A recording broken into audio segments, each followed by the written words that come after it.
Strange things start happening around the house, and Megan can't shake the feeling that she's being watched.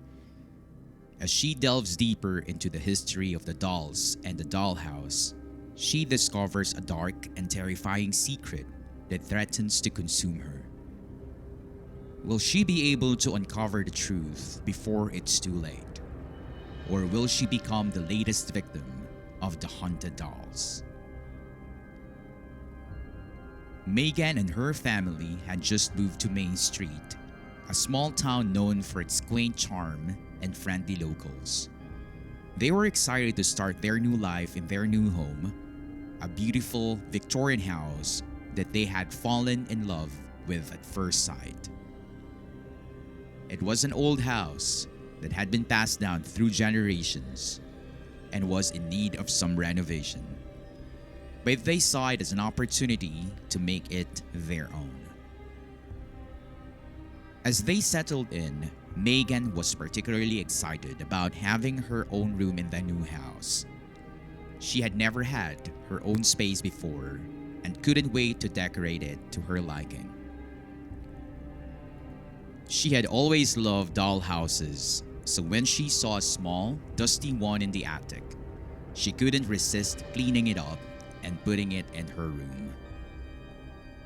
But as she started to play with the dollhouse, she couldn't shake the feeling that something was off.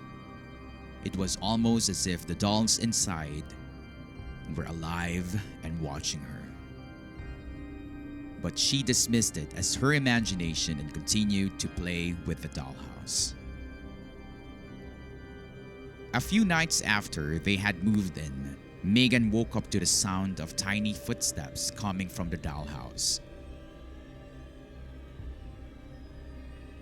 She sat up in bed and saw that the dolls had moved. They were in different positions than she had left them in the night before. Megan tried to brush it off as her imagination, but the feeling of unease stayed. Over the next few days, strange things started to happen around the house. Doors would open and close on their own, and the footsteps could be heard in empty rooms. Megan's parents dismissed it as the house settling. But Megan couldn't shake the feeling that something was wrong. One night, Megan woke up to the sound of giggling coming from the dollhouse. She sat up in bed and saw that the dolls had moved again. But this time, one of them was missing. She searched her room frantically but couldn't find it anywhere. Megan couldn't shake the feeling that something was terribly wrong. The next morning, Megan asked her parents about the history of the house. They told her that it had been in the family for generations and that there were rumors of strange happenings around the house, but they dismissed it as superstition. Megan couldn't help but wonder if there was more to the story. As the days passed, Megan's unease grew. She started having nightmares about the dollhouse. In her dreams, she saw the dolls moving on their own and speaking to her in hushed voices. She tried to ignore it, but the nightmares became more frequent and more vivid. Despite her fears, Megan couldn't bring herself to get rid of the dollhouse. It was too beautiful to throw away, but she couldn't shake the feeling that there was something special about it.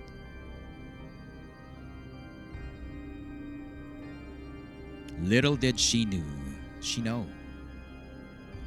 Little did she know, the dollhouse was about to reveal its true nature and unleash a terror beyond her wildest nightmares. For her nightmares about the dollhouse grew more and more intense. In her dreams, the dolls came to life and moved on their own, whispering to her in a language she couldn't understand. She felt like they were watching her every move, even when she was awake. One night, Megan woke up screaming from a particularly vivid nightmare. She couldn't shake the feeling that the dolls were real and that they were coming for her. She tried to calm down by walking around the house, but everywhere she looked, she saw the dolls staring back at her. As the days passed, Megan's nightmares became more frequent and terrifying. She started to see the dolls in her dreams, beckoning her to come closer. She felt like she was losing her mind and didn't know how to escape the nightmares she found herself in.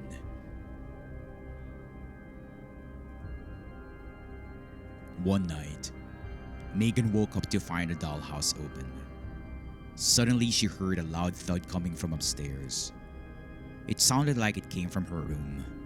She froze, unsure of what to do. The sound was followed by a long, drawn-out creaking noise. Megan's heart was racing as she slowly climbed the stairs, each step feeling like it was taking an eternity. When she reached the top of the stairs, she could see that her bedroom door was slightly ajar. With a trembling hand, she pushed the door open and stepped inside. The room was dark, except for a faint glow coming from the dollhouse in the corner. Megan could feel eyes watching her from every corner of the room. She took a closer step to the dollhouse, and as she did, she felt something cold and slimy wrapped around her ankle.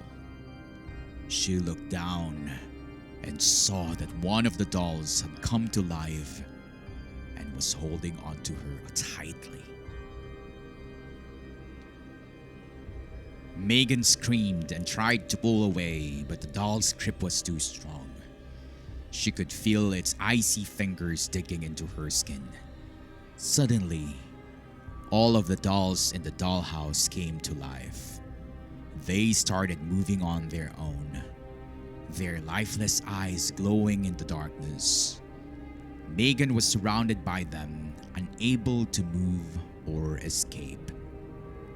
The dolls started whispering in a language that Megan couldn't understand. It sounded like they were chanting some kind of incantation. Megan's heart was racing, and she could feel her body starting to go numb.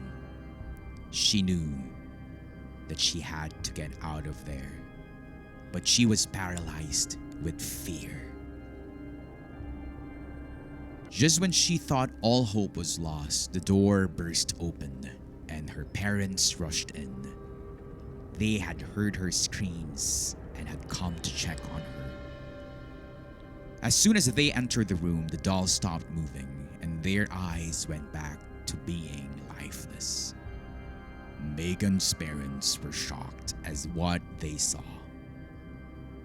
They had never believed in ghost or haunted houses, but what they had just witnessed was too terrifying to ignore. They knew that they had to get rid of the dollhouse and leave the house as soon as possible. Megan and her family moved out of the house the next day. They left the dollhouse behind, hoping that no one else would fall victim to its curse. Megan never forgot about the dollhouse on Main Street, and to this day, she still has nightmares about it.